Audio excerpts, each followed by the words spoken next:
Hey guys, kinggath here with some mod news. So of course we've got city plan news because it is the 28th, and we got a bit of a patch delay to talk about, and we do have one new small add-on pack that's a port from an SS1 add-on pack. So before we get into all that, we got to thank our patrons. So I want to give a huge shout out and thanks to a few of you guys who have joined up recently.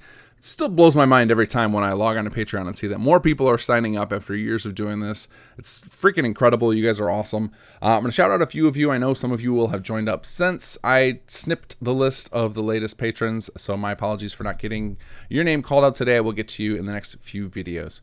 All right, so shout out and thanks to Thomas Avery, username 5252, Andrew Levin, Kevin Moore, Suhoshi, and Dave R.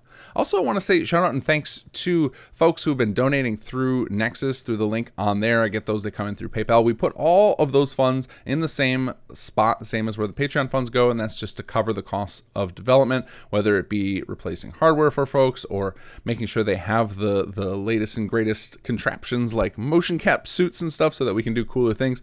And then of course our nonstop server costs. Turns out it costs quite a lot to run a busy website, and you guys are helping fund all that, and that is amazing. So thank you guys for doing that. It's effectively you're helping to develop the mod, and that's awesome. All right, let's get into the mod news. So let's start off with the sad news. Normally I go into the city plan stuff first, but let's start off with the sad news. That is the patch delay. And the patch delay, normally there would be a patch this Friday because I'm trying to do a 3-week cycle, but we're pushing it back by at least a week, possibly longer if necessary. And that's because we have a pretty low level change to Workshop Framework coming that needs to have some serious tire kicking, and of course because SS2 is on top of Workshop Framework, that means a delay to Workshop Framework means a delay to SimSettlements 2 patching. So Workshop Framework is going to attempt to solve two of the large problems in the Workshop system, two of these problems that we thought were going to require some engine level fixes but may not after all. And the first of those is what I call the 4294 bug. So if you've ever opened your Pip-Boy and gone to the data tab and look at your workshop stuff where you can see your list of settlements, you may occasionally notice that the numbers are insane. There will be sometimes showing you have 4,000 plus beds. And this is due to the way the game loads and unloads data all the time. So what we're going to try and do is prevent it from unloading key workshop data.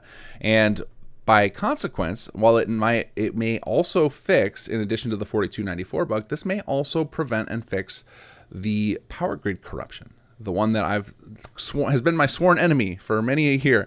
That issue may go away as well from this same fix. So this is just theory crafting right now. It seems good in testing, but the best way to find out for certain is through wide-scale use of this. So we've got Workshop Framework and SS2's next patch up on public beta. I'll have a link below. In fact, it's so important we get this tested. I've even got a Workshop Framework public beta for Xbox users. It's a little harder to set up, so if you've got the time and are willing to figure it out, I've got some rough instructions on that forum post for Xbox players because we'd really like to see if this is working okay on Xbox as well. Now, beta testing SS2 patches on Xbox is basically impossible. We've tried it in the past, and it's such a nightmare because of the way it's set up. You pretty much have to like uninstall SS2 before you could install a beta version, and because Xbox can sometimes take over a day for the beta version to actually become available for players to download, we find it's just not worth it. But Workshop Framework, super small, super fast, so easy to do some tests with that. So we're looking for folks, PC and Xbox, to do tests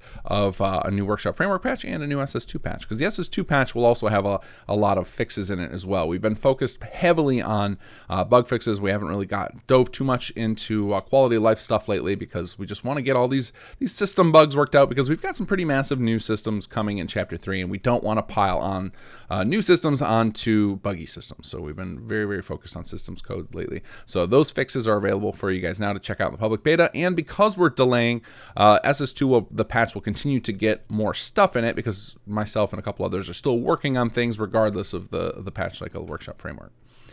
Okay, so that sad news out of the way. Let's get into the city plan contest stuff. So first up, we got to congratulate Undercover Gamer Lady for this awesome design of Grey Garden, which you can download now. You can also download the other entries for the month. They're all available on nexusmods.com. Just go to the Fallout 4 section, click on the mods drop down, and go to mod categories, and you'll see there's a SimSettlements 2 category with all of those city plans available. Now, we are still planning on doing a mega pack at some point, but the way the pace things are going, we're likely just going to be pushing it out until pretty close to before Chapter 3 comes out. I don't have timelines for either of those things yet. One of the things that we want to do with the mega packs is make sure not only are we getting you guys all of the plans from Season 3, but we've also been working on porting some of the SS1 city plan, not SS1, the city plan contests, yes, SS1. What am I talking about? SS1 city plan contests entries over to SS2, which is going to make it for a pretty monstrous pack. Like I couldn't tell you the number, but it's going to be,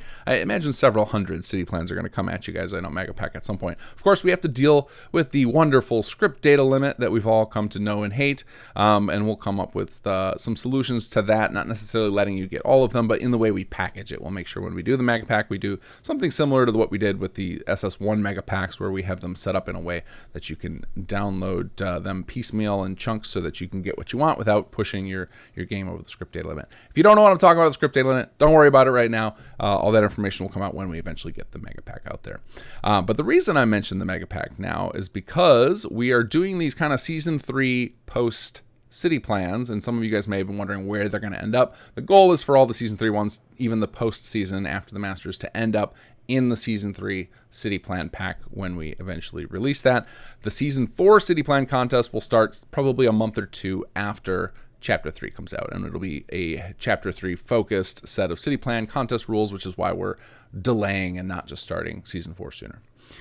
All right, let's talk about the next city plan contest for October. For that, you guys are going to be building in Mechanist's Lair. Now, if you are used to downloading a mod to do full building, you don't need to do that, because if you're playing in the City Plan contest, you've already got the City Plan contest helper mod that we put out, and that will automatically convert Mechanist's Lair into a full buildable settlement for you so that you can place down plots and the beacon, etc. So it's a tight spot to build, but you can, if you get clever with your verticality, you can do some pretty cool stuff in there. So can't wait to see what you guys pull off, especially with how popular Cyberpunk is right now. It's a great place to do some Cyberpunk vibes with all that machinery and everything. In fact, that's exactly the inspiration we did for our ROTC. We'd love to see some more of your guys' takes on that. So really interesting settlement to build in with all the robotics happening, and that is your city plan contest choice for the month. All right, now the last thing I have to cover is, speaking of punk and neon punk style stuff, we've got a add-on pack with one building plan. It's a port, and it's only for those of you who own the Neon Flats Creation Club content, and that is Choo Choo One's Neon Bar. So this was originally for SS1. It's now available for SS2. You can go grab that on Nexus now. All right, guys. That is all I've got for you today. So my apologies once again for the patch delay. Would have loved to have one for you guys Friday because I got some cool fixes. And those of you who are brave enough to go download the public beta, you can actually play with it right now. So thank you all for your patience. All right, take care, guys, and enjoy the mods.